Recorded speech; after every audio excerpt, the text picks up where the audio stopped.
जीवमजीवं दौवं जिनवरवशेन जैननीतिटं देवीन्द्रविन्द्रवन्दं वन्दे तं सर्वदा शिरसा।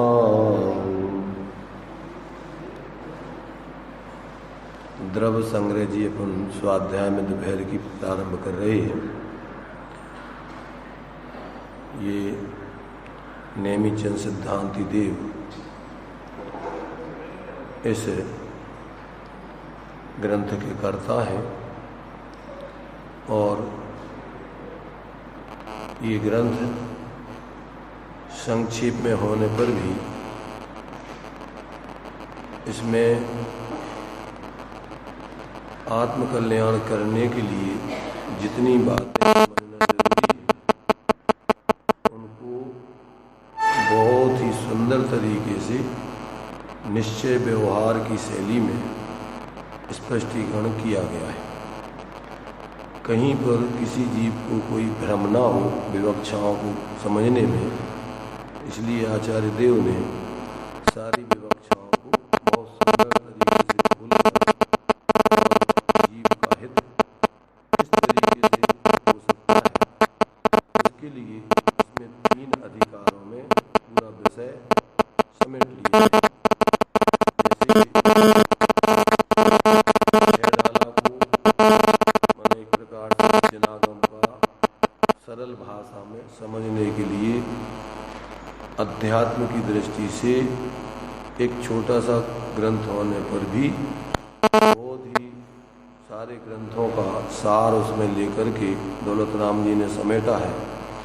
ऐसे ही यहाँ पर ये नेमिचंद सिद्धांति देव इस द्रव्य संग्रह जी में बहुत ही सुंदर तरीके से 3 अधिकार में 6 द्रव्य, 7 तत्व या 9 पदार्थ, फिर निश्चय व्यवहार, मोक्ष मार्ग, फिर उसका कारण ध्यान।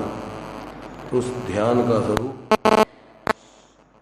उस ध्यान में भी प्रारंभिक भूमिका वालों को सविकल्प, पराश्रय रूप, पंचपरमेष्टि आदि का ध्यान और फिर क्रम से स्वाश्रित किस प्रकार से जो परमार्थ ध्यान है, निश्चय से ध्यान है, उस ध्यान की सिद्धि करके जीव को अपना परमार्थ साधने की बहुत सुंदर तरीके से प्रेरणा दी है।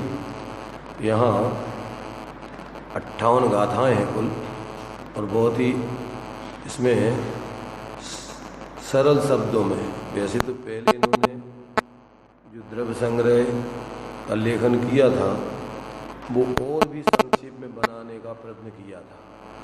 पहले 26 गाथाएं लिखी थी, परंतु उसमें इन्होंने स्वयं पर विचार किया कि इसमें थोड़ा ज़्यादा संक्षेप हो गया, अभी इसमें समझ में नहीं आएगा लोगों के, तो फिर उसको थोड़ा और विस्तार दे करके 58 गाथाओं में इस द्रव्य संग्रह जी को पूरा किया है। अब इसमें सबसे पहले जो मंगलाचरण दिया है, इस मंगलाचरण में आचार्य देव ने किस बात को स्पष्ट किया है, इसमें इन्होंने दिया है, अब गाथा के पूर्वार्ध द्वारा मैं संबंध, अभिधेय और प्रयोजन कहता हूँ और उत्तरार्ध द्वारा मंगल के लिए इष्ट देव को नमस्कार करता हूँ। ऐसा अभिप्राय मन में रखकर भगवान श्री नेमिचंद सिद्धांति देव इस गाथा सूत्र को कहते हैं।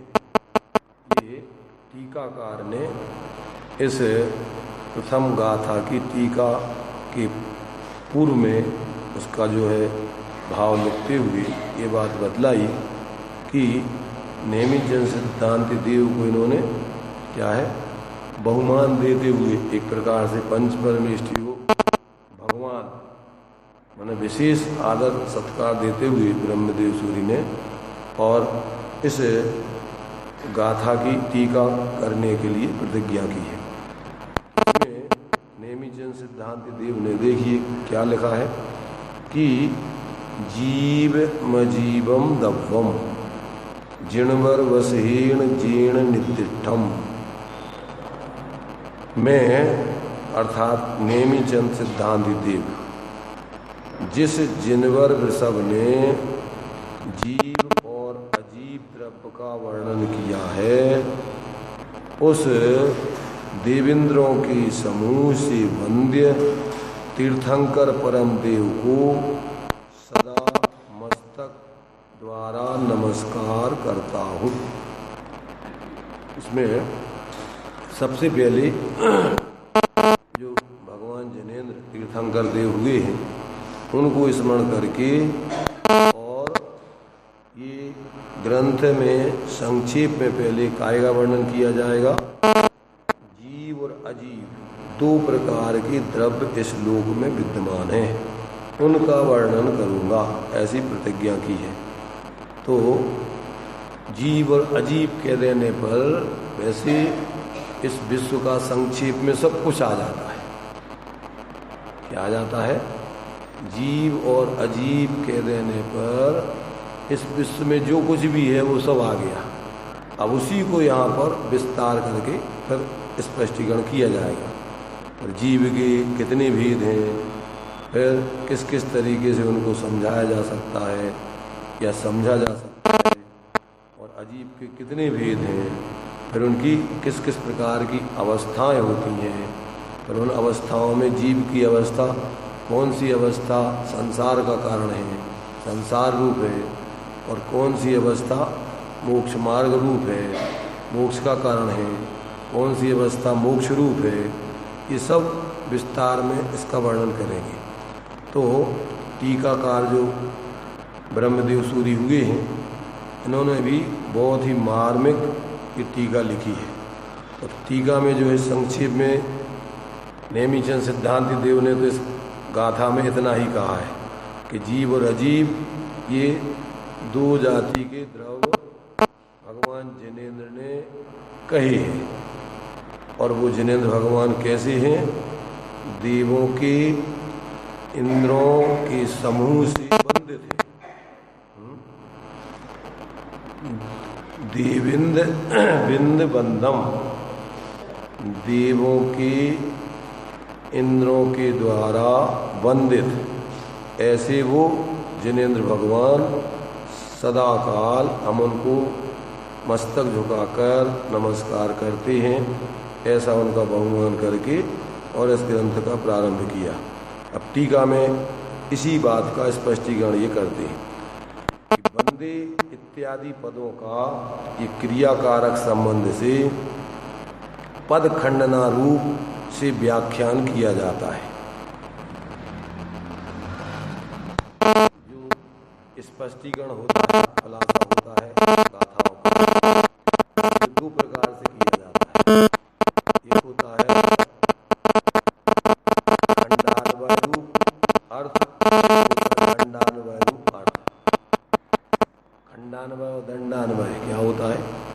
दंडान्वय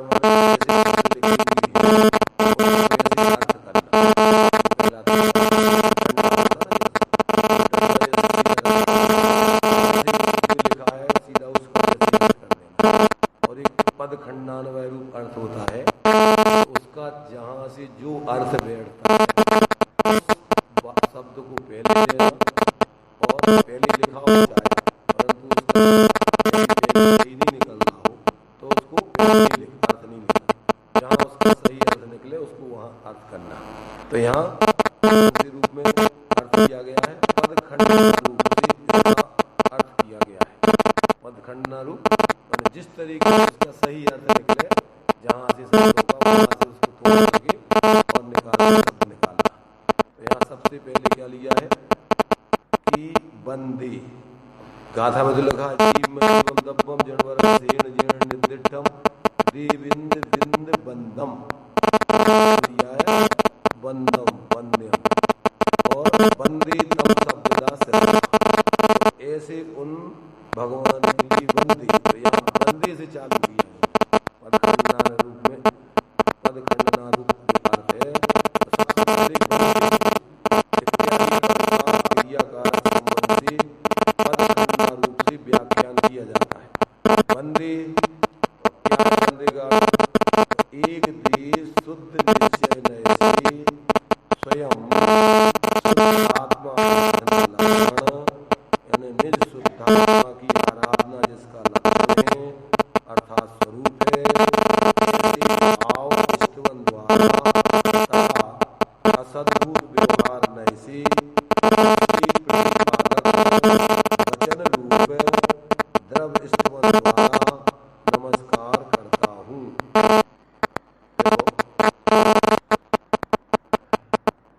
शास्त्रों में जो भी कथन किया जाता है वो नए व्यवहार में किया जाता है। नए कहलाता है दृष्टिकोण, देखने का तरीका, वो देखने का तरीका। तो अब यहाँ पर नए मुख्य रूप से जैसे अपन को ज्यादातर आता है निश्चय नए और व्यवहार नए। नए के मूल में कितने भेद? अध्यात्म की दृष्टि से निश्चय नए और व्यवहार नए दो नए होते हैं, दृष्टिकोण होते हैं। और आगम की दृष्टि से द्रव्यार्थिक नए और पर्याय आर्थिक नए। क्या बोलते हैं उसको? द्रव्यार्थिक नए और पर्याय आर्थिक नए। तो इसका क्या अर्थ होता है? निश्चय नए की फिर आगे भेद कर दिए। निश्चय का अर्थ होता है यथार्थ, जैसा का तैसा कथन करना। जो बात जिसकी है उसी की तरफ से कथन करना वो निश्चय नय है। या जब उसके भेद कर देते हैं उस अभेद वस्तु की तरफ से कथन करना, अथवा भेद करके कथन करें तो उसको मुख्य रूप से वो अभेद कथन, उसको माने भेद में भी फिर अभेद, दो तरीके का माने निश्चय का कथन होता है। एक तो होता है माने अभेद दृष्टिकोण से उसी बात को कथन करना, वो शुद्ध निश्चय नहीं है। और भेद की तरफ से कथन करके और उसको अभेद रूप से कहना वो भी निश्चय नहीं है। देखो उसको दृष्टांत के रूप में अपन समझे। निश्चय नहीं कि चार भेद की है मुख्य रूप से। कितने भेद की है? चार भेद। कौन कौन से? एक है परम शुद्ध निश्चय नहीं, एक है शुद्ध निश्चय नहीं, एक है एक देश शुद्ध निश्चय नहीं, और एक है अशुद्ध निश्चय नहीं। कितने हो गए? चार भी। परम शुद्ध निश्चय नहीं, शुद्ध निश्चय नहीं, एक देश शुद्ध निश्चय नहीं और अशुद्ध निश्चय नहीं। अब इसको कैसे समझे? कोई भी बात को यदि अपन को समझना है तो इसको किस रूप में समझें? तो जैसे अपने लिए जीव का कथन जब परम शुद्ध निश्चय नय से किया जाता है तो जो जीव का मूल स्वरूप है, त्रैकालिक स्वरूप है, यानी उसके लिए जीव के 5 भाव बतलाए। तत्वार सूत्र में जीव के कितने भाव बतलाए? 5 भाव। कौन कौन से? औपसमिक, क्षायसमिक, क्षायक, औदिक और पारणामिक। अब उनके भाव, इनके जो है फिर भेद प्रभेद किए गए हैं।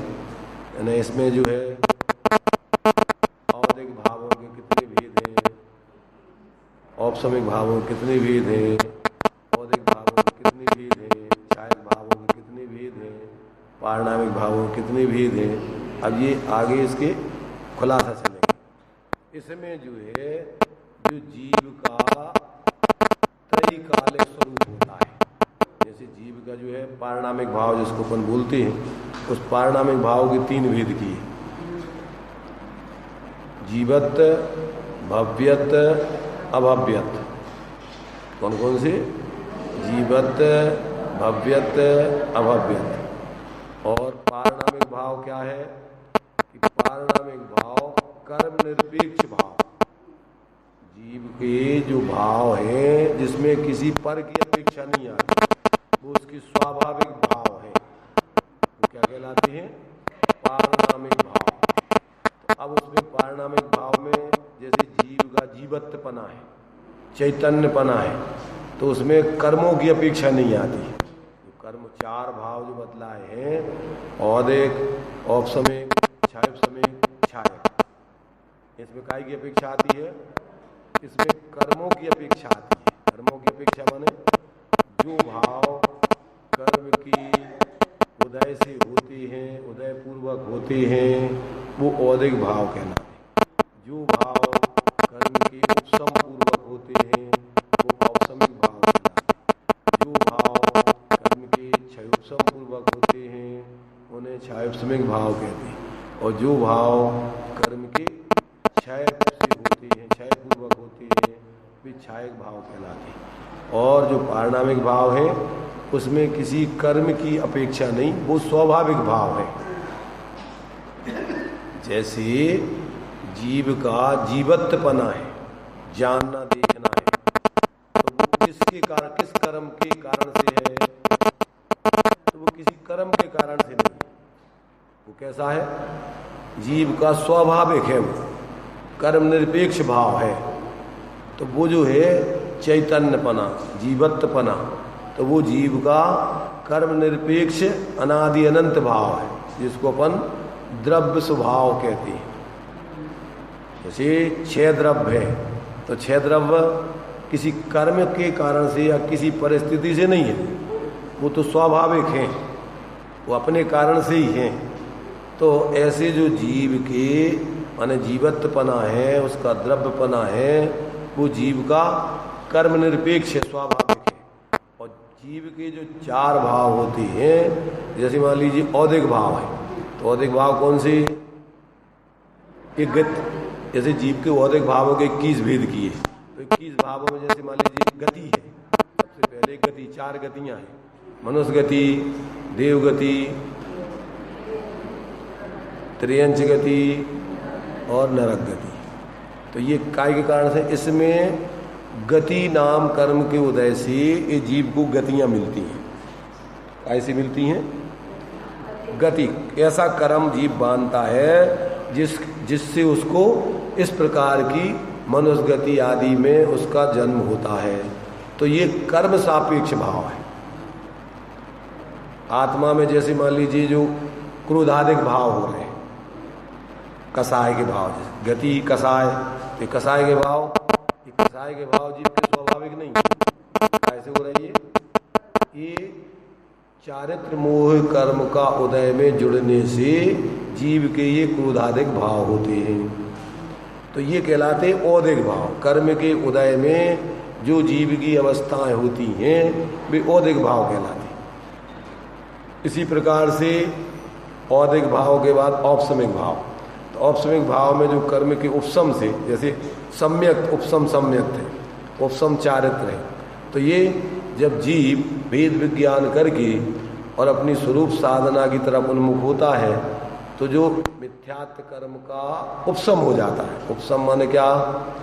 जैसे दृष्टांत के रूप में देते हैं, जैसे पानी में बहुत कीचड़ हो गया, गंदा पानी हो गया, बरसात में मान लीजिए जैसे नल का पानी गंदा आया, तो अपने लिए अब साफ पानी चाहिए है, तो क्या करेंगे अपन कि उसमें फिटकरी वगैरह डाल देंगे, तो उससे क्या होगा कि उसको वो कीचड़ नीचे बैठ जाएगा, और कीचड़ नीचे बैठ जाने पर ऊपर पानी स्वच्छ हो जाएगा। वो क्या हो जाएगा, उसको क्या बोलेंगे अपन? उपसम, उस कीचड़ को दबा दिया।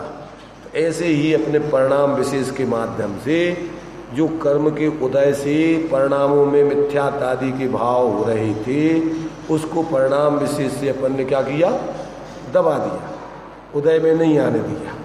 तो वो स्थिति बनती है जब वो, अच्छा, जैसे वो कीचड़ दब जाने पर पानी निर्मल हो जाता है, ऐसे ही कर्म का जब उपशम हो जाता है तो अपना परिणाम निर्मल हो जाता है, और उसमें किसी प्रकार की मलिनता नहीं रहती। वो कहलाता औपसमिक भाव। इसी प्रकार से अपन ने जैसे उसमें फिटकरी डाली, तो फिटकरी डालने पर बहुत सारी कीचड़ तो उसमें जम गई, नीचे बैठ गई।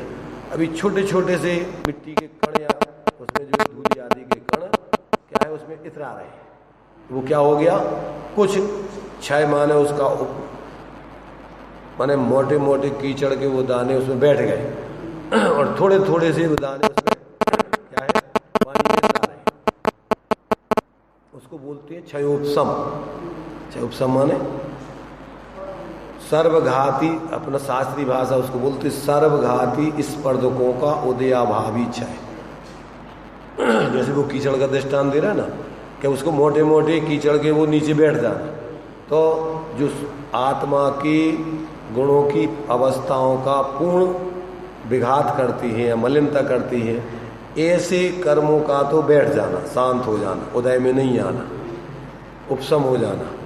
और जो जिसमें जो जैसे कीचड़ में थोड़े छोटे छोटे दाने रहें तो उसमें पानी पूरा निर्मल नहीं होता है, थोड़ा थोड़ा मटमैला बना रहता है। तो ऐसे ही परिणामों में कुछ तो निर्मलता हो जाए और कुछ मलिनता बनी रहे, वो कौन से भाव कहलाते हैं, क्षयोपशम के भाव कहलाते हैं। और जिसमें कर्मों का अत्यंत क्षय अभाव कर दिया जाए, उसका नाश कर दिया जाए, और फिर जो परिणाम होते हैं वो क्षायक भाव, जैसे पानी में से पूर्ण कीचड़ को अलग कर दिया जाए, निकाल दिया जाए, तो बिल्कुल पानी स्वच्छ पानी हो जाता है। ऐसे जो है कर्मों का जब पूर्ण क्षय कर दिया जाता है तो आत्मा के परिणाम पूर्ण निर्मल हो जाते हैं, उसको क्षायक भाव बोलते हैं। तो ये चार प्रकार के परिणाम तो कर्म सापेक्ष कहलाते हैं, पर्याय जनित कहलाते हैं। जैसे उसी में अपन देखें कि पानी की वो अवस्था तो अपने लिए चार प्रकार से हो गई। कौन कौन सी हो गई, एक तो पूरा मिलनता वाला पानी हो, तो उसमें पूरा कीचड़ है, पानी अपन को दिखाई नहीं रहा है। दूसरे नंबर पर अपन ने पानी को फिटकरी से बिठा दिया, पानी ऊपर का निर्मल हो गया, नीचे अभी गंदला कीचड़ बैठा हुआ है, वो कहलाएगा औपशम। ऐसे ही परिणाम जीव के कर्म का उदय, कर्म के उदय का क्या कर दिया, उपशम कर दिया, मैंने उसको उदय का अभाव कर दिया, सत्ता में बने हुए। और बाद में मनुष्य का जो परिणाम होगा वो कुछ समय के लिए होगा, ज्यादा समय के लिए नहीं होगा। जैसे अपन उसकी पानी को लेंगे तो थोड़ी देर बाद वो पानी नीचे से हिल जाएगा और कीचड़ उठ जाएगा। ऐसे ही औपशमिक भाव अंतर्मुहूर्त के लिए होते हैं, इसके बाद नियम से मलिनता आ जाती है, वो उदय आ जाता है, वो जो औपशमिक भाव कहलाते हैं। तो ये जो है इस प्रकार से, जैसे औदिक भाव, औपशमिक भाव, क्षयोपशमिक भाव, क्षायक भाव, और पांचवा कौन सा है, पारणामिक भाव। तो पारणामिक भाव क्या है कि जो पानी है, पानी की अवस्था तो चार प्रकार से हो गई, परंतु चाहे कीचड़ पूरा हो, चाहे उपशम हो जाए, चाहे उसमें क्षयोपशम रहे, और चाहे कीचड़ का अभाव उसमें से निकाल दिया जाए, क्षय कर दिया जाए, ये चार प्रकार की स्थितियों में उसमें पानी ज्यों का त्यों रहेगा। कीचड़ है तो भी उसमें पानी ज्यों का त्यों रहेगा, कीचड़ को नीचे बैठा दिया तो भी पानी ज्यों का त्यों रहेगा, और चाहे उसमें क्षयोपशम रहे तो भी उसमें पानी ज्यों का त्यों रहेगा, मटमैला पानी, और चाहे उसमें से कीचड़ पूरा निकाल दिया जाए, पानी ज्यों का त्यों। तो पानी पने की अपेक्षा उसमें कोई अंतर नहीं पड़ता है, माने उसकी अवस्थाओं में तो चार स्थितियां बनती हैं। कौन कौन सी स्थिति बनती हैं, मैला पानी, और कीचड़ को बिठाल देने वाला पानी, कीचड़ मटमैला पानी, और बिल्कुल निर्दोष पानी उस कीचड़ के निकाल देने वाला। तो ये तो उसकी अवस्थाओं में चार स्थितियां बनती हैं, परंतु वो पानी इन चारों स्थितियों में पानी पने की दृष्टि से ज्यों का त्यों रहेगा, उस पानी में कोई अंतर नहीं पड़ेगा। जितना पानी है वो पानी उतना ही का उतना रहेगा, चाहे वो मैला हो, चाहे वो कीचड़ को दबा दिया जावे, और चाहे कीचड़ मटमैलापन रहे, और चाहे पानी के उसमें से कीचड़ पूरा निकाल दिया है, पर पानी कितना रहेगा, वो पानी उतना ही का उतना ही रहेगा, पानी पना उसमें ज्यों का था। ऐसे जीव का जीवत्व पना कर्म का उदय होने पर, उपशम होने पर, क्षयोपशम होने पर, क्षय होने पर जीव का जीवत्व पना वो ज्यों का त्यों रहता है, उसमें कोई अंतर नहीं पड़ता है। तो जब ये जीव क्या करता है, अपने उस जीवत्व पने से जीव को देखता है, वो उसका मूल देखना कहलाता है। उसको अपन परम शुद्ध निश्चय नहीं कहते। परम शुद्ध निश्चय नहीं माने कर्म निरपेक्ष वस्तु को देखना। अब ऐसा अपन देख सकते हैं कि नहीं? कीचड़ सहित पानी होने पर भी अपन उस पानी को अपने ज्ञान में कि इस कीचड़ के अंदर कितना पानी है और पानी का क्या स्वरूप है, वो अपन अपने ज्ञान में ले सकते हैं कि नहीं? इसका नाम है कौन सा? परम शुद्ध निश्चय नए से वस्तु को देखना। कौन सा दृष्टिकोण है ये? परम शुद्ध निश्चय नए से उस वस्तु को देखना। और दूसरा है जैसे मान लीजिए औदिक भावों से देखना। तो औदिक भावों में वस्तु तो वस्तुपने से ज्यों त्यों है, परंतु कर्म के उदय से अभी मनुष्य गति में है जीव, तो अभी अपन उसको मनुष्य गति की दृष्टि से देख रहे। मनुष्य गति में अभी अपन फिर कोई पुरुष है, कोई स्त्री है, अनेक अनेक प्रकार के उसके औदिक भावों में भेद होते हैं। तो इस सारे भेदों से देखना ये कहलाता है क्या है? उदय की दृष्टि से जीव को देखना। कर्म के उदय से, जैसे मान लीजिए जीव को किसी को गुस्सा आ रहा है, अरे ये बहुत क्रोधी आदमी, तो काय की दृष्टि से देख रहे अपन? ये बहुत मानी है, ये बहुत मायाचारी। तो कौन सी दृष्टि हो गई ये कर्म सापेक्ष दृष्टि हो गई। कर्म के औदिक भावों से उसको देख रहे अपन। और अपन को क्षय उपसम सम्यक दृष्टि है अथवा उपसम सम्यक दृष्टि है, तो ये कौन से भावों से देख रहे अपन? ये कर्म की तरफ से कर्मों का उपसम हो जाने पर जो सम्यकता आदि प्रकट होती हैं उसके आधार से उसको देखना। और जब कर्मों का अत्यंत अभाव हो जाता है तो अपन उस दृष्टि से देखते हैं। जैसे मान लीजिए अपन अरहंत भगवान, सिद्ध भगवान, ये क्या है? छायक सम्यक दृष्टि। तो ये कौन सी दृष्टि से देख रहे हैं अपन? ये कर्मों के क्षय हो जाने पर उसकी जो अवस्था होती है उस दृष्टिकोण से देखना। तो ये इसका नाम है पर्यार्थिक नय से चार दृष्टिकोणों से जीवों को देखा जा सकता है। कौन से चार दृष्टिकोण हो गए? औदिक भावों से देखना, औपसमिक भावों से देखना, छायपसमिक भावों से देखना, छायक भावों से देखना। और अपन जब कौन सी दृष्टिकोण? कर्म निरपेक्ष दृष्टिकोण, द्रव्यार्थिक नय से, परम शुद्ध निश्चय नय से जब वस्तु को देखते हैं तो वस्तु ज्यों की त्यों सदा रहती है। क्या जो अपन बोलते ना, जो निगोद में सोही मुझ में सोही मोक्ष मझार निश्चय भेद कछु भी नाही। तो ये कौन सा दृष्टिकोण है? जीवत्वपने की दृष्टि से देखना ये कहलाता है परम। सभी जीव उस दृष्टिकोण से एक समान है। देखो उसके लिए दूसरा दृष्टांत समझो आप। स्वर्ण पने से सोने को देखना। कौन से पने से? स्वर्ण पने से।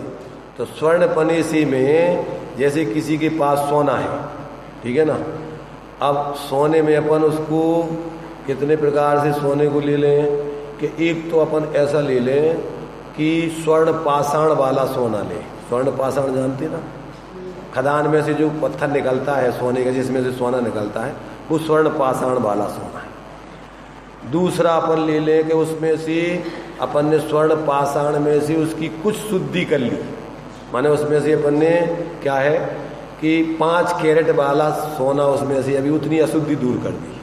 फिर दूसरा 10 कैरेट वाला सोना अपन ने बना लिया। फिर तीसरा अपन ने उसमें क्या कर लिया?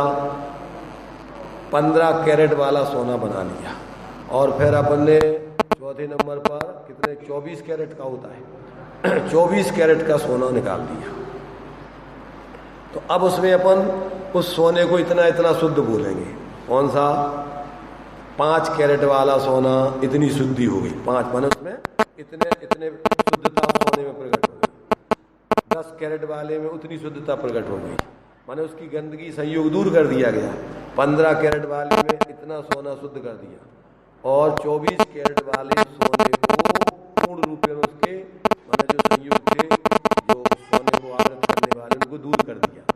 तो अब देखना, वो सोना स्वर्ण पाषाण वही था। अब उसमें सोना मान लीजिए 100 ग्राम सोना था।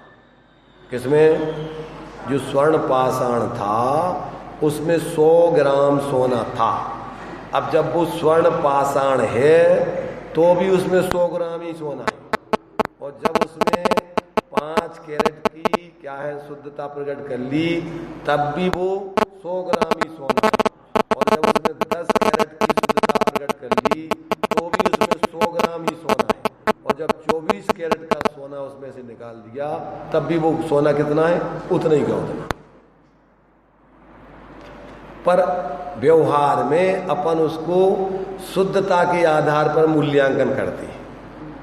परमार्थी जो व्यक्ति होता है, जैसे मान लीजिए सुनार होगा, शराब होगा, तो वो स्वर्ण पाषाण में भी उसकी कीमत 100 ग्राम सोने की कीमत समझ लेगा कि भैया इसमें 100 ग्राम सोना है और इसका इतनी कीमत मिलेगी।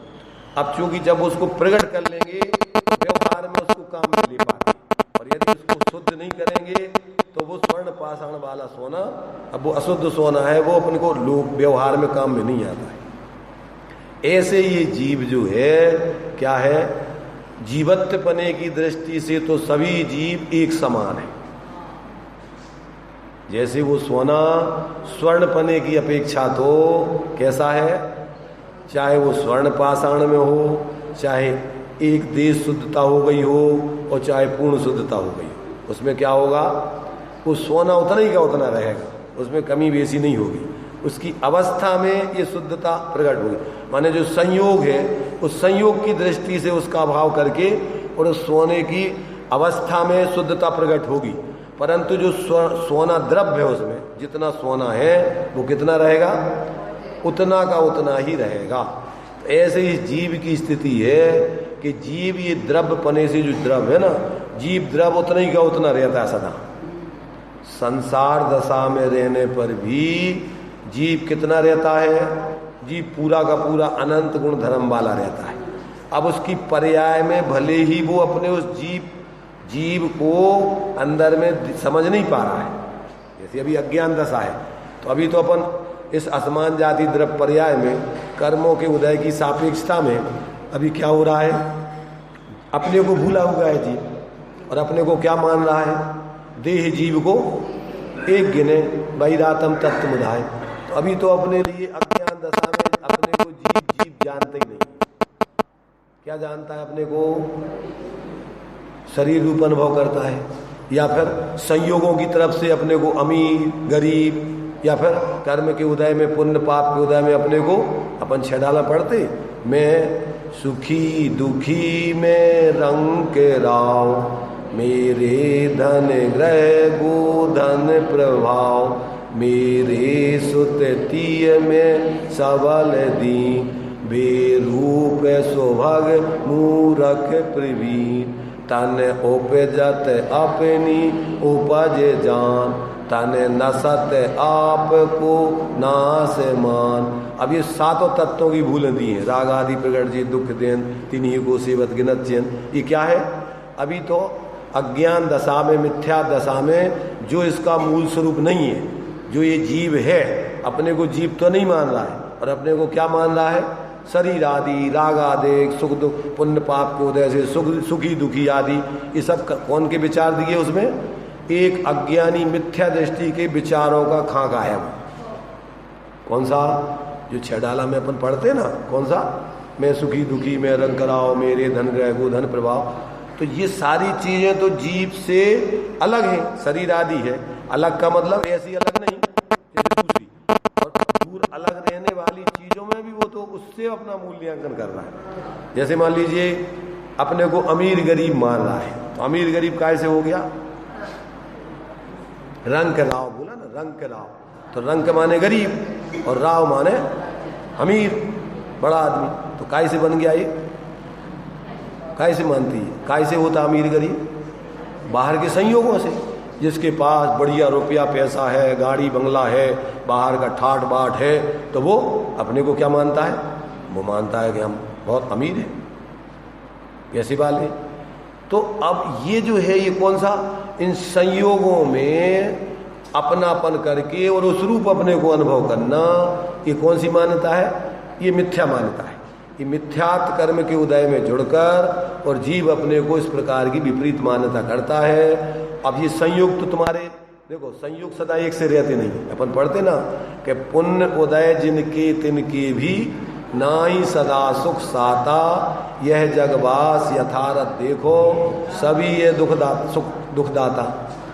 इस संसार में चाहे पुण्य का उदय वाला हो चाहे पाप का उदय, जब तक तत्व ज्ञान आत्मज्ञान नहीं होता तब तक वो क्या है, वो निरंतर दुखी रहता है। सुखी कौन होता है? सुखी तो जो जीव वास्तव में धर्म के स्वरूप को समझकर और अपने जीवन में धर्म को धारण करता है, तभी जीव सुखी होता है। संवर से सुखी होता है जीव, संवर निद्रा पूर्वक सुखी होता है। जो दिया ना छेडाला में कि जिन पुण्य पाप नहीं कीना, आत्म अनुभव चित दीना, तिन ही विधि आवत रोके, संवर लय सुख अवलोके। यहाँ से जीव सुखी होता है। और जब तक ये जीव ऐसे अपने उस स्वाश्रित धर्म को नहीं अपनाता तब तक निरंतर दुखी रहता है, आकुलित रहता है। चाहे कितना ही पुण्य का उदय हो और चाहे पाप के उदय में तो सब दुखी मानते ही है, पर पुण्य के उदय वाले जीव भी वास्तव में दुखी ही है। क्यों कि पुण्य का उदय सदा तो रहता नहीं, वो तो एक दिन क्षीण होने वाला है। और जब क्षीण होगा तो अभी तुम मान रहे हो कि हम सुखी हैं, उस समय भी दुखी है वो जीव, आकुलित है। तो इस प्रकार से ये अपन को यहाँ पर जो विवक्षाएं हैं, किस दृष्टिकोण से बात कही जा रही है, तो यहाँ पर अपने लिए निश्चय नय में भी 4 विवक्षाओं से उसी बात को कहा जाता है, माने किसी बात को कहा जाता है। तो कौन सी 4 विवक्षाएं कौन सी? तो अपने लिए परम शुद्ध निश्चय नय, शुद्ध निश्चय नय, एक देश शुद्ध निश्चय नय और अशुद्ध निश्चय नय। अशुद्ध निश्चय नय औदिक भावों से जीव को कहना, अभेद दृष्टि से जीव को औदिक भावों से कहना। कैसे कि जीव को जैसे मान लीजिए कर्म के उदय में अभी जो जैसे मान लीजिए उसकी मनुष्य गति है, तो अपन उसको अपने कोई क्या मनुष्य कहें, अथवा क्रोधादि कर्म के उदय में जुड़ने पर जीव को क्रोधी कहें, मानी कहें, मायाचारी कहें, लोभी कहें, मिथ्या दृष्टि कहें। ये कौन सी नय का कथन है? अशुद्ध निश्चय नय का कथन है। ये विकारी भावों से जीव का मूल्यांकन किया जा रहा है। अब जब अपन उसको देखो, जिस जीवन में उसके जो भाव प्रकट हो गए उस भावों से कहना अलग है, और सामान्य रूप से अपन इन 4 नयों का स्वरूप समझना अलग है। अभी तो अपन समझने के लिए दृष्टिकोण किसी व्यक्ति के ऊपर नहीं लगा रहे, अभी तो इनका स्वरूप समझ रहे अपन। तो स्वरूप समझ रहे तो सामान्य रूप से अपन को इसका माने इस प्रकार के दृष्टिकोण से इसको औदिक भाव का कथन कहा जाए, माने अशुद्ध निश्चय नहीं। और जब उसी बात को अपन क्या करेंगे कि जब आत्मा में प्रत्येक जीव में क्या होता है, क्षयोपम भाव, अज्ञान दशा में भी ज्ञान दर्शन वीर का प्रकट रहता है। अपने पास सबके पास ज्ञान क्षयोपम ज्ञान है कि नहीं है? तो सबके पास क्षयोपम ज्ञान है। तो क्षयोपम भावों से जैसे मान लीजिए अपन को मति सुतक ज्ञानी कहना। सब जीव कैसे हैं?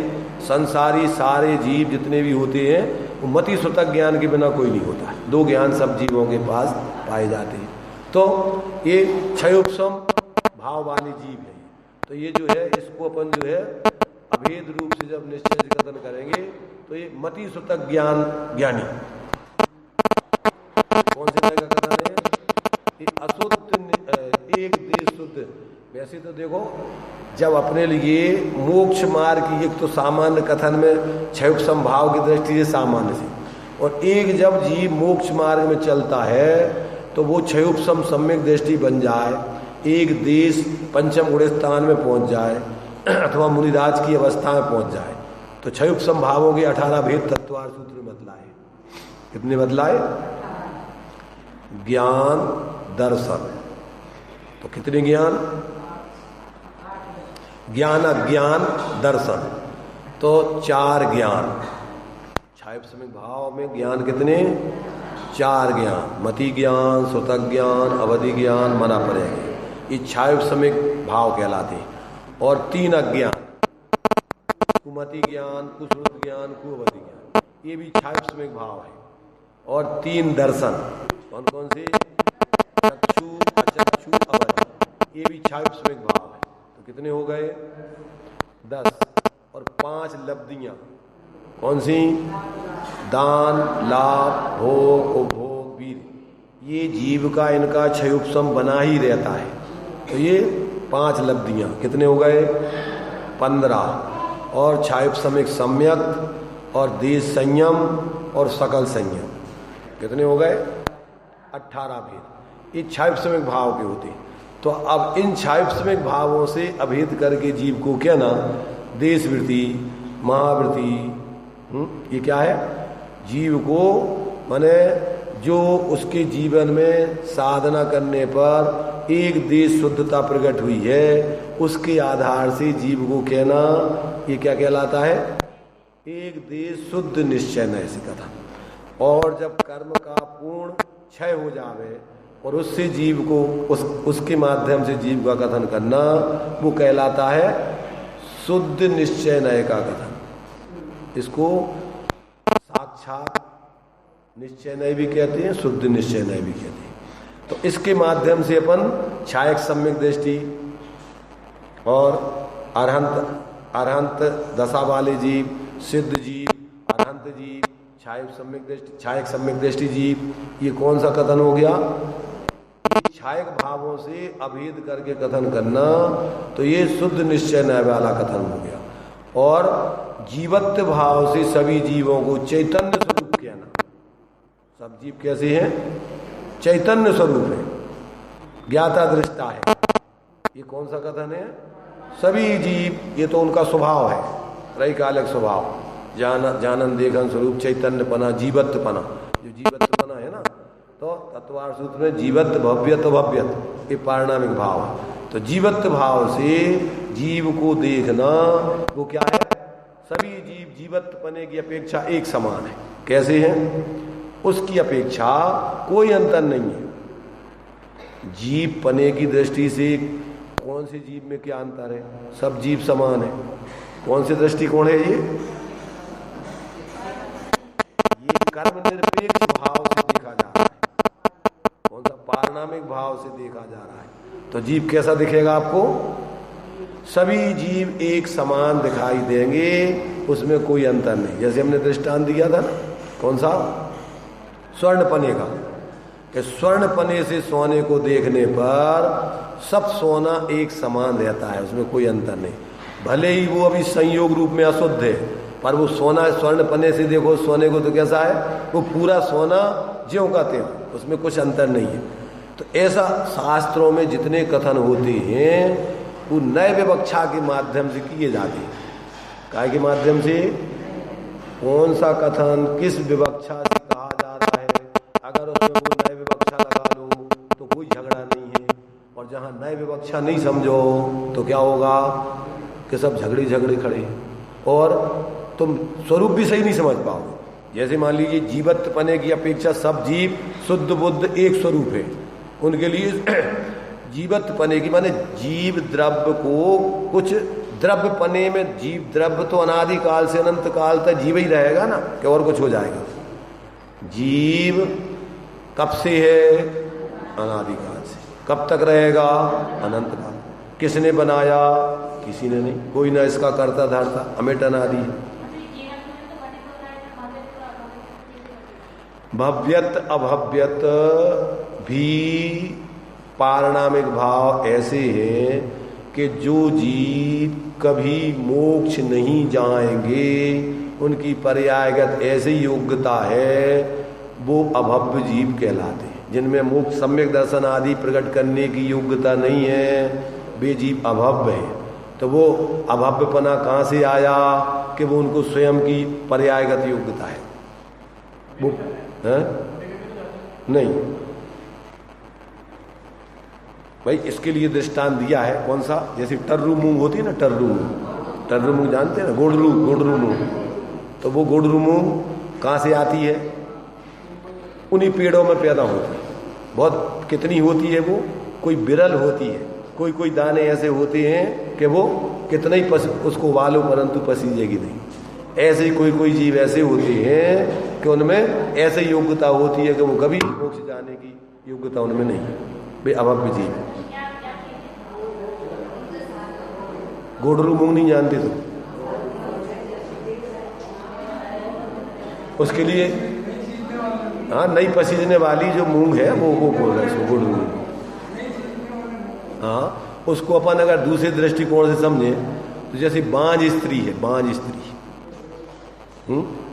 तो क्या होता है बांझ स्त्री? उसके कभी संतान नहीं होगी। अब वो कहाँ से आई? वो ऐसे ही उसकी योग्यता है, पर आएगा कि उसको बच्चे पैदा नहीं होंगे। ऐसे ही कोई कोई जीव ऐसे हैं, बहुत विरल है, कम है, तो वो ऐसे हैं कि उनकी पर्याय में ऐसी योग्यता है कि वो कभी पसीजेंगे नहीं, कभी वो मोक्ष मार्ग पे चल करके मोक्ष की सिद्धि नहीं करेंगे, उनकी ऐसी योग्यता है। पहचान तो उनके लिए देखो सामान्य रूप से बताते हैं, सामान्य पहचान है उनकी। क्या है कि जिन जीवों के लिए धर्म सुहाता नहीं है, भगवान को स्वीकार, अनंत सिद्ध भगवान को मानते नहीं हैं, ऐसे सामान्य, वैसे तो मिथ्या दृष्टि भी तीव्र कसाई होंगे तो अभी नहीं मानेंगे और बाद में मानेंगे, तो वो सामान्य पहचान है। भव्य जीवों का लक्षण क्या दिया है? चित प्रति प्रीत चित्तेन एन वार्तापि ही स्वता सा निश्चितम भवेद भव्यो भावी निर्वाण भाजना।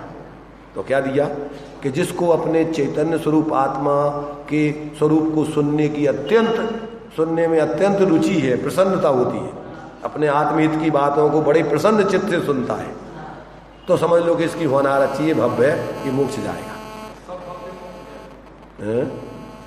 सभी भव्य मोक्ष जाने की योग्यता रखते हैं, पर सभी भव्य मोक्ष तो नहीं जा पाएंगे, क्योंकि जीव कितने हैं? इतने हैं कि अनंत काल तक भी मोक्ष जाते रहे तो भी एक आलू की सुई की नोक बराबर पे जितने जीव होते हैं उसमें कि अनंत में भाग जीव मोक्ष जा पाते हैं। तो मोक्ष तो सब जीव वो भी नहीं जा पाएंगे, परंतु उनमें जाने की योग्यता है। जाते रहेंगे अनंत काल तक जाते रहेंगे, फिर भी कितने जा पाएंगे कि एक सुई की नोक में जितने आलू के उसमें जो निगोदिया जीव रहते हैं उसमें के अनंत में भाग जीव आज तक जितने मोक्ष गए हैं, आगे जाएंगे, उससे भी अनंत गुणे जीव उतने स्थान में विद्यमान है। जीवों की संख्या तो इतनी है, इसलिए ऐसा तो है ही नहीं। उसका तो ये बतलाया है कि मानव की जीवों की संख्या 16 अंक प्रमाण है, टोटल जीवों की कितनी? 16 अंक प्रमाण। उसमें से 3 अंक प्रमाण जीव सिद्धालय में रहेंगे और 13 अंक प्रमाण संसार में रहेंगे। मोक्ष जाते रहने पर भी उनकी प्रतिशत में इतना अंतर नहीं आता कभी कि उसमें कभी कमी हो जाए। जैसे मान लीजिए समुद्र स्वयंभू लवण समुद्र है, उस स्वयंभू लवण समुद्र में से आप बाल्टियों से कितना पानी निकाल लो कि जिसमें उस स्वयंभू लवण समुद्र में कि पानी की कमी हो जाए, कुछ अनुपात में अंतर आ जाए, ऐसा कभी नहीं होगा। ऐसे ही 6 महीने 8 समय में 608 जीव निरंतर मोक्ष जाते रहेंगे, फिर भी क्या होगा? ऐसा कभी नहीं होगा कि जीवों की माने ऐसी स्थिति बन जाए कि संसार में 13 अंक प्रमाण जीवों से अनुपात में कमी आ जाए। कमी तो होगी पर अनुपात ऐसा नहीं होगा कि उसमें कोई कमी बढ़ जाएगी, इस प्रकार की स्थिति उसमें रहेगी। तो ऐसा जो है अपने लिए ये इसमें अपन को पहले अधिकार में 6 द्रव्यों का स्वरूप यहाँ इसमें समझाया जाएगा। क्या समझाया जाएगा? 27 गाथाओं में 6 द्रव्यों के स्वरूप को बताया जाएगा जीव अजीव के माध्यम से। और आगे जो है कितनी 11 गाथाओं में जो आश्रवादी 7 तत्व हैं उनके स्वरूप को बतलाया जाएगा, और वो भी निश्चय व्यवहार आदि की सापेक्षता वाला। निश्चय से उसका क्या स्वरूप है, व्यवहार में क्या स्वरूप है, ये सारी बातें भेद प्रभेद रूप में इसमें खुलासा करी जाएंगी ताकि आपको कहीं भ्रम ना हो। इसमें बहुत सुंदर तरीके से माने जो क्या है आज वर्तमान में आगम या शास्त्रों का अध्ययन ज़्यादा जीवों को है नहीं। अब क्या होता है, उससे धर्म के नाम पर वो क्या करते हैं, अपनी मिथ्या कल्पनाएं बना करके आपस में एक दूसरे के प्रति बैर विरोध या एक दूसरे के प्रति द्वेष भाव करके अपने को सही दूसरे को गलत मानते रहते, जबकि तुम्हारे मानने से कोई सही गलत नहीं होगा। जैसे अपन ये सोच लो कि जैसे मान लीजिए जो भगवान हुए या जो मोक्ष मार्ग पे चलने वाले धर्मात्मा, उनको कितने जीव लोक में मानते हैं भगवान। जैसे भगवान को भगवान कितने लोग मानते हैं। आज अरहंत तो सिद्ध भगवान को कौन भगवान मानता है? जो सम्यक दृष्टि है, जो जीव जैन है, सम्यक दृष्टि है, चारों गति के जीव है। वैसे तो वो कोई जाति पाति वाले जैन नहीं होते। त्रियंश गति में भी असंख्यात सम्यक दृष्टि है, नरक में भी असंख्यात है, देव में भी असंख्यात है, मनुष्य में संख्यात है। तो वो उनके लिए भगवान मानते जानते हैं। तो इससे उनकी भगवत पने में कोई श्रेष्ठता हो गई, और जो लोग नहीं मानते हैं तो उससे उनकी कोई भगवत पने में कोई कमी आ गई क्या?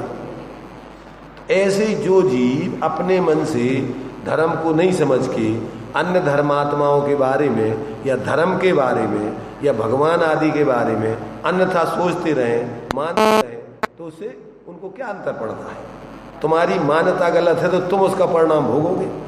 इसलिए विवेकी व्यक्ति कभी भी अपने परिणाम विपरीत नहीं करता, किन्हीं भी खाके नहीं बनाता कि जे हमारे धर्मात्मा लोग, वो जे दूसरे धर्मात्मा लोग। आत्मा है, उन आत्माओं में से कोई कोई जीव समझ करके धर्मात्मा बनते। कौन कौन? जो जीव समझ लेगा धर्म के स्वरूप वो धर्मात्मा बनेगा, और बाकी तो सब सांप्रदायिक बुद्धि को धारण करके जितने संप्रदाय हैं उन सब संप्रदायों में सब सम्यक दृष्टि होते हैं क्या? अरे उनमें से कोई बिरले जीव समझ करके सम्यक दृष्टि होते हैं। ज्यादातर तो वे सांप्रदायिक बुद्धि को धारण करके परिणाम बिगाड़ करके पाप बंद करके दुर्गति के पात्र होते हैं।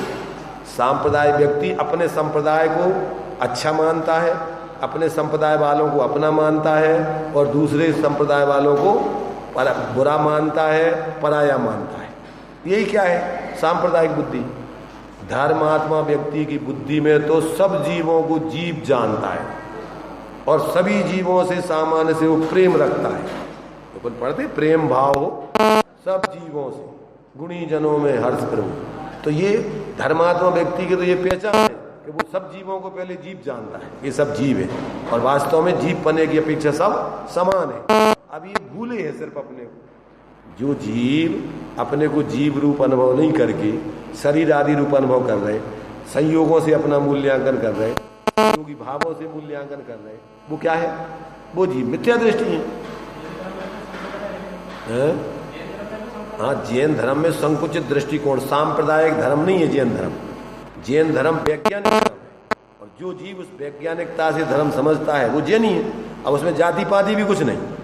कोई भी जाति का जीव, किसी भी गति का जीव ऐसे सत्य को समझ करके जैन बनता है।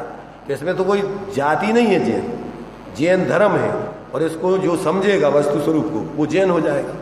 तो इसलिए इसमें कोई संकुचित सोच नहीं है, इसमें किसी प्रकार का जीवों का माने अकल्याण करने संबंधी कोई उपदेश नहीं है आचार्यों का।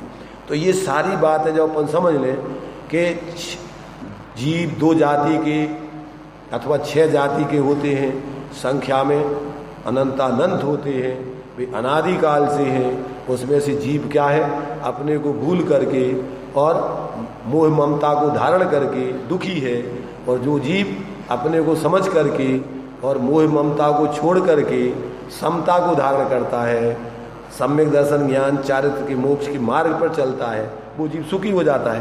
तो ये सब बातें अपन को यहाँ 6 द्रव 7 तत्व 9 पदार्थों का स्वरूप और फिर मोक्ष मार्ग का स्वरूप, उस मोक्ष मार्ग की सिद्धि का उपाय ध्यान, उस ध्यान का स्वरूप समझा करके जो जीव उस परमार्थ से माने ध्यान धारण करते हैं तो वे जीव संपूर्ण कर्मों का अभाव करके उस परमात्म दशा को पाते हैं। ऐसे उस परमात्म दशा को प्रकट करने की पूरी विधि इस ग्रंथ में 58 गाथाओं में दी है। अब इसको अपन अभी तो एक प्रारंभिक भूमिका में इसमें जो कथन आदि किए जाएंगे वो सारी विवक्षाओं से किए जाएंगे, और अपन को जब तक उन विवक्षाओं का ज्ञान नहीं हो तो अपन क्या है कहीं का कहीं बात कर रहे हैं अपन कहीं की, तुमने कहीं का अर्थ लगा लिया। हम बात कर रहे भौतिक भावों की तरफ से, तुमने पारिणामिक भाव की तरफ से लगा लिया, तो वो क्या होगा कि वो सब अर्थ का अनर्थ होता है। इसलिए यहाँ जिस दृष्टिकोण से आचार्य देव अपन को समझाना चाह रहे हैं, यदि अपन उस दृष्टिकोण से समझ के अपने दृष्टिकोण को सम्यक बनावे, विवक्षाओं को समझ करके, जहाँ जो बात जिस तरीके से कही जा रही है उस दृष्टिकोण को समझेंगे तो अपना ज्ञान सम्यक होगा, अपनी मान्यता सम्यक होगी, अपना आचरण सम्यक होगा और अपन क्रमशः फिर सच्चे मार्ग पर चल के क्रम से सुखी होंगे। तो ये जो है इसमें अपनी जो चर्चा चलेगी, इन सब बातों को अपन सामान्य और विशेष रूप से इसमें बहुत ही सुंदर तरीके से आचार्य नेमिचंद सिद्धांत देव ने गाथाएं दी हैं और आचार्य ब्रह्मदेव सूरि ने इसकी टीका की है और इसमें बहुत ही सुंदर सुमेल बना करके निश्चय व्यवहार आदि का, आगम अध्यात्म का, सभी प्रकार से वस्तु स्वरूप को स्पष्ट करके जीवों के मिथ्यात्व अज्ञान और कसायों के अभाव करने की प्रेरणा देकर और स्वाश्रय पूर्वक मोक्ष मार्ग में लगकर और मोक्ष की सिद्धि करने की विधि इसमें समझाई जाएगी। तो इसकी अपन चर्चा क्रम से करेंगे। अभी आज तो अपना ये पहला दिन था, इसलिए अभी अपन ने बहुत सामान्य रूप से इसकी चर्चा की है। अब एक एक गाथाओं के माध्यम से अपन इसको समझेंगे और इसको समझ करके विचार करेंगे, विचार करके पढ़ेंगे, समझेंगे। यहीं अकेले सुन के नहीं, इसको निरंतर आप पढ़ते रहेंगे तब जा करके धारणा में, क्योंकि अपनी धारणा में संसार की बातें भरी हुई, तो अब वो क्या इधर सुनोगे और यदि अभ्यास नहीं करोगे तो भूल ही जाओगे। इसलिए इसका भी अपन को अभ्यास बहुत जरूरी है। जो चीज़ पढ़ें उसको अपन ध्यान में रखें, विचार करें, निर्णय करें और फिर जीवन में जब निर्णय करोगे समझ में आएगी तभी तो जीवन में अपना पाओगे। तो जीवन में अपना